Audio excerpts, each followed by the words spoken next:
Legit na pinag-aagawan ngayon si Kibudol. Si Kibulok, si Pacquiao. But anyway, na-issuehan na siya ng subpoena kanina. Buti naman. Pero hindi siya ang nag-receive. Ang nag-receive ay yung mga abogado niya sa Davao. Ay, delikado to. Pag di siya pumunta, arestuhin siya dun.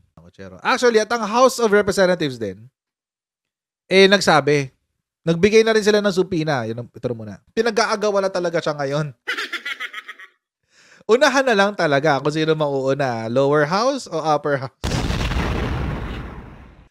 Pero yun nga, merong in-expose to si Mike Abe. Una, minamanmanan ng PNP si Kibulok.